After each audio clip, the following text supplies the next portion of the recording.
Hello, hello, hello. Welcome to the Kathy J Show. Happy New Year, everyone. I'm Katie Mitchell. I'm Kathy's best friend and fellow radio cohort. You can catch me on Cool 105, where we play Denver's greatest hits. And we're giving you $500 a day right now, too. Hey. I'm here to fill in as her guest host. As many of you already know, Kathy is out with a broken leg right now. She did have surgery yesterday. This morning, she was in such good spirits. She put on my makeup, so thank you for that, Kathy. And she just wants to thank everybody for all the well wishes, all the positive messages. Again, you guys are really, really keeping her going. So thank you for that. You know, with the snowy roads, we just want to put it out there that this is the perfect day for you to get the kids, if they have a snow day today. We are talking about vision boards, and you want your kids to be happy, right? This is a great way for them to be absolutely ecstatic. So today we are talking to Dr. Sheryl Ziegler about vision boards. They're a collage of images, by the way, pictures, affirmations of your dreams and desires, and the purpose is to give us inspiration and motivation. So they're a great project to do with the kids, as we talked about, and Kathy's child and family therapist, Dr. Sheryl Ziegler, is here to tell us more. And it is nice to meet you, Dr. Ziegler. I know, so nice to meet Kathy's best Yay, friend. one of her many best friends, but yes, I will take it. But yes, I feel like I know you as well. I have seen so many of your couch visits, and you always have really great things to say. And so I'm excited to talk about dream boards today. And let's start it off with this. Why is dream boarding a good thing to do with your kids? There's so many benefits, really. There's the opportunity to, first of all, hear what did they like about the previous year? Yeah. What went well? What do they want to start doing more of? Sometimes they'll surprise you. What do they want to start doing less of? And just what are those things? It's like a vulnerability board almost. Like you really put yourself out there sometimes, you know, like I want to be this, I want to do that, or I want to earn this. And so all of a sudden it's like, just on this simple board, you find out what's really happening inside that maybe is hard to talk about, but a lot easier to put a visual to. Absolutely. That's a great way to put it, because it's hard to talk to our kids sometimes, right, with that just straight spoken format. So this is a way for them to relate to you, to tell you what's going on, and it's through pictures and their dreams and goals. So that is a great point. And, you know, where should you showcase your dream boards year round? Like, what's a good place to put them up? So it's one of the things, like if you're really into manifesting dreams, this is the hard part, is they say you have to put it out there, right? So when we're talking about family vision boarding, the first thing is you're vulnerable with each other, the family members. Like, hey, I want to learn how to speak another language. Hey, I want to be the best runner on my team. Hey, whatever it is. So that's vulnerable in and of itself, right? Absolutely. To just put it out there. But then they say to really, really make this happen, you have to let people know. So it should be somewhere in the house. There's no right or wrong, but just where you see it every day, it's a reminder. And also where even when people come to visit you, they see it. And so like in my office, I have my desk, and then to the right is my vision board, which I didn't bring today. I should have put it out there, right, to everybody. But my personal one, and I mean, I see it every day, all day. Like it's always pretty much in my line of sight. Yeah. And so that's the same thing with the family vision board. Yeah. And we saw a picture of the vision board where it's very number one, you know, we are exploring an adventure. So it's very intentful. I mean, that tells you a lot about the person who created it. And, you know, when we come back from the break, Dr. Ziegler is going to tell us what you can learn about your child from their dream board and what they put on it. So don't go away. That's coming up next. Kathy J. Ramos Law is an official partner of the Kathy J Show. He's a medical doctor and a lawyer. Ramos Law, what makes us different makes us better.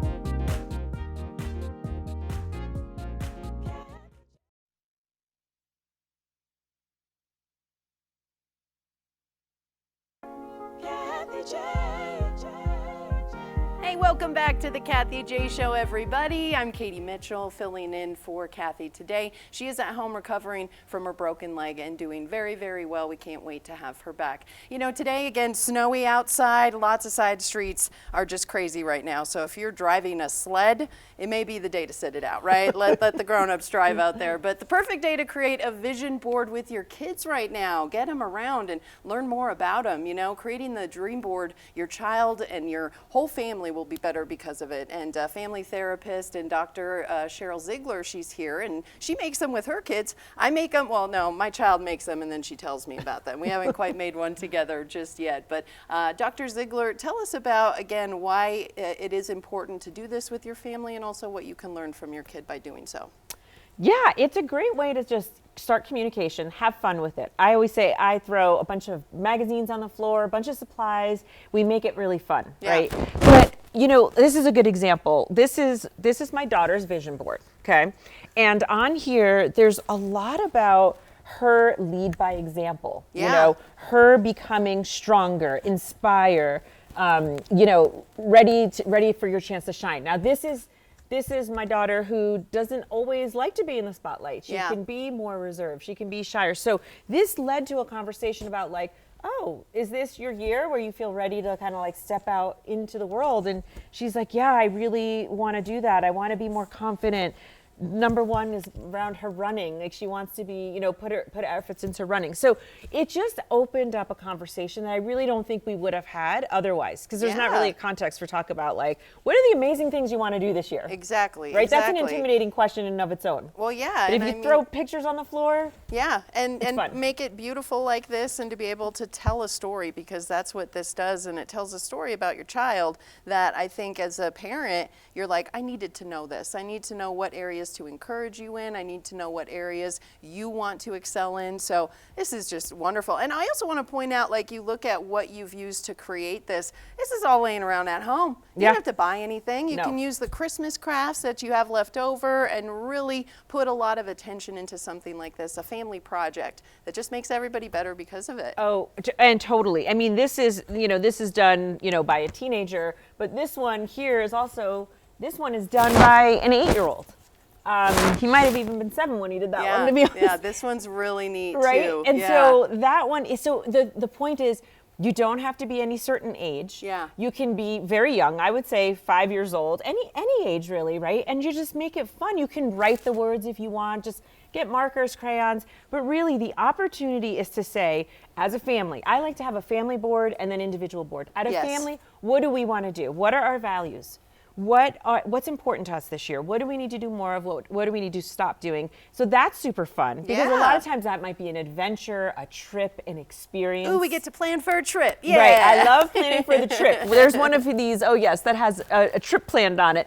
You know, it's like, you know, Tahiti or something. But we might not go to Tahiti. Yeah. But okay, we're connected that we want to go on a fun beach vacation this year. Yeah. What do we need to all do to pitch in to make sure that happens? You know, so all of a sudden you get like buy-in on everybody's part. Yeah. So I love it for that reason, and I also love it for checking in and being accountable. Absolutely. Right? So, that's important. Yeah, you It said is. you wanted to earn some money. You said you wanted to do more chores. So those kind of things. It's like a two-way communication board for the whole entire year. Yeah, well, and again, just a great way to make sure you and your family, you're all on the same page and you have goals that you're all working towards. And, you know, in addition to dream boarding, it's the perfect time to make some New Year's resolutions the whole family can get into. So we'll talk about that when we get back on the Kathy J Show.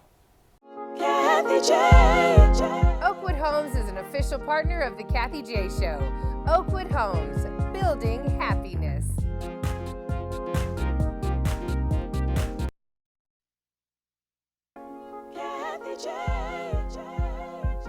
Welcome back to the Kathy J Show. I'm Katie Mitchell, Kathy's best friend and fellow radio gal pal, filling in for her while she's recovering from surgery on her leg. We also call each other wifey, so I miss you, girl. Can't wait to have you back. Mwah.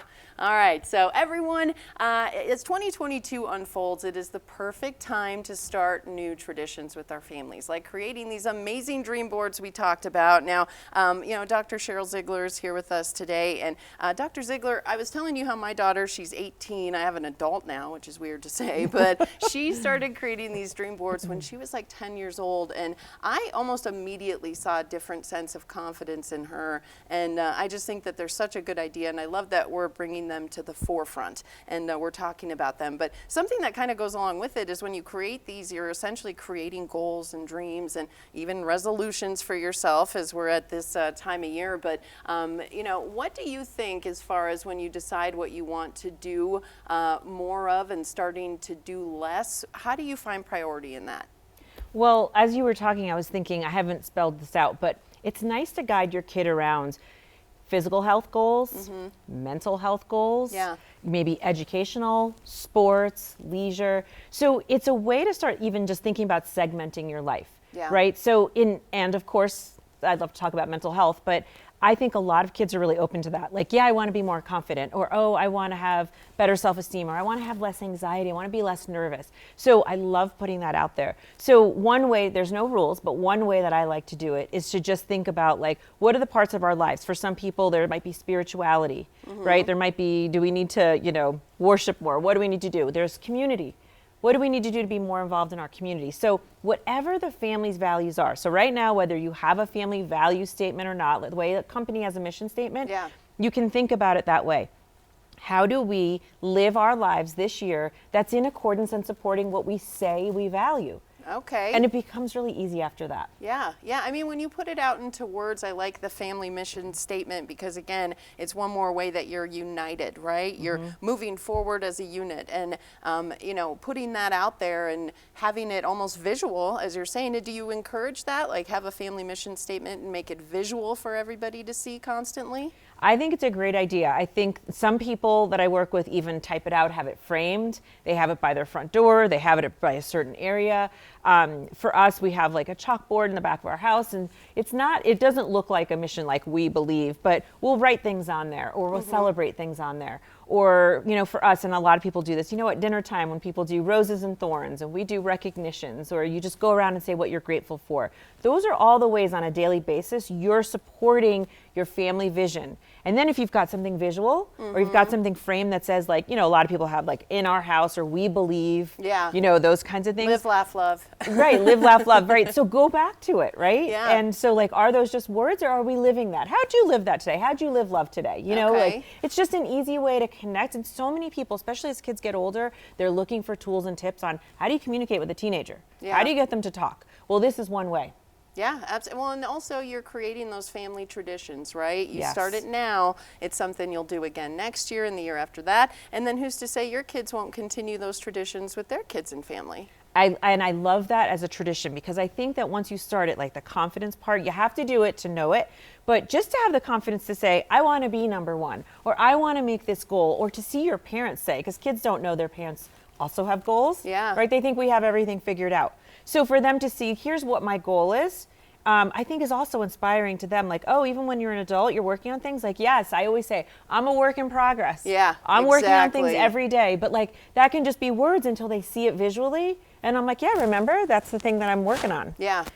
So exactly. It's like a multi-dimensional way of really reinforcing family values, which is so important because there's lots of values. I always say to people, you shouldn't have more than 5. Yeah. And how do you narrow that down, right? Exactly. Well, and you think about the different family dynamics and the ages of children, because this is great. I mean, I could totally see a 5-6-year-old doing something like this, but especially a teenager. But if you're having some kind of goals that you want in mind for, like, say, a toddler, are you able to do that? Are you able to take the small children in the family group and have goals for them as well?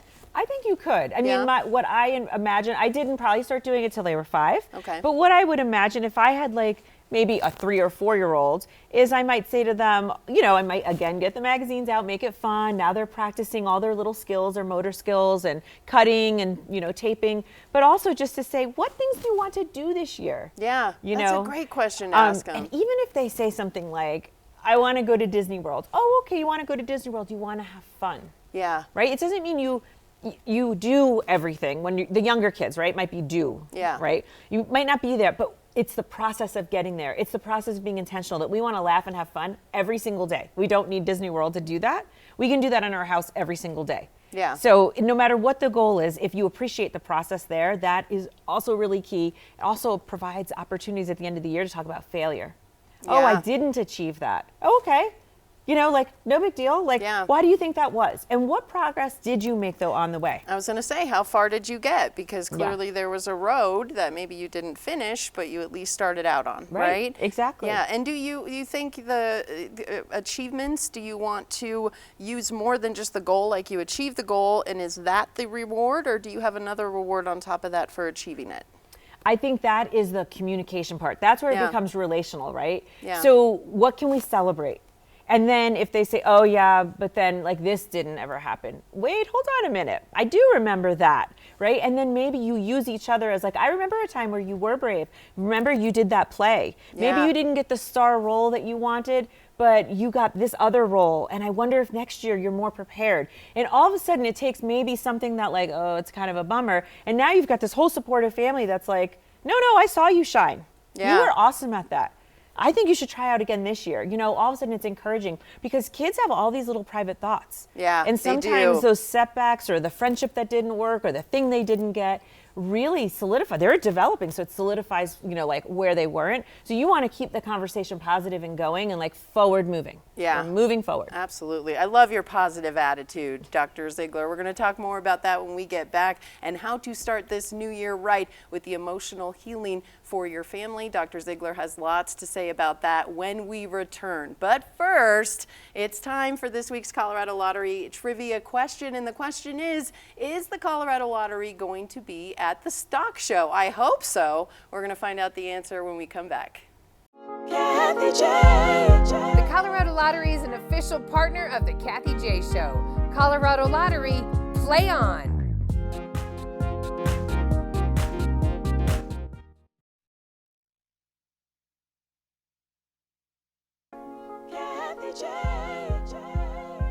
Welcome back to the Kathy J Show. Before the break, we asked you, is the Colorado Lottery going to be at the stock show? The answer is yeah. The lottery sells tickets at a booth at the stock show. It runs January 8th to the 23rd. That's still at the Denver Coliseum, right? That's where the stock show, and then little areas in between. That's always a good time. All right, it's been a wonderful half hour with Dr. Ziegler this morning, getting us ready for a new year of wonderful possibilities. And a lot of that also has to do with the emotional healing we need to do with our families as we continue to navigate the pandemic and other challenges that are still going on. I can't believe this is going on our third year now. I mean, you know, it's just that has to have taken such a toll on all of us. And, you know, Dr. Ziegler, what advice do you have for us as a family unit to get through it?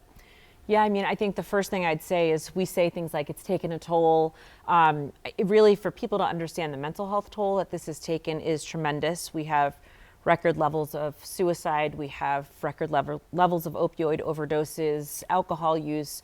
It's really quite significant. ERs that are overrun with mental health crises. Yeah. So the key, I think, is one of the things that we saw is really connection. The lack of connection is one of the big drivers to this mental health crisis. So we know that connection is so important. So however you can stay connected with your child, but also keeping your child connected with other peers, however you feel comfortable doing that right now is really key. Yeah. That's number one. And number two is, of course, communication. Mm-hmm. So a lot of kids are spending a lot of time in their rooms, dark windows, you know, kind of on a device. And so really trying to get them out of that, keeping them positive, keeping them healthy, moving, active. Yeah. All of those things are really important. It all has a big effect on our mental health. Yeah. Well, and definitely don't trivialize how your child is feeling, right? Mm-hmm. Like, however it is they're approaching you and saying, you know, maybe it is, I'm spending so much time in my room, but I don't feel safe anywhere else. Like, that's a real fear for a little kid to have. So listen to them.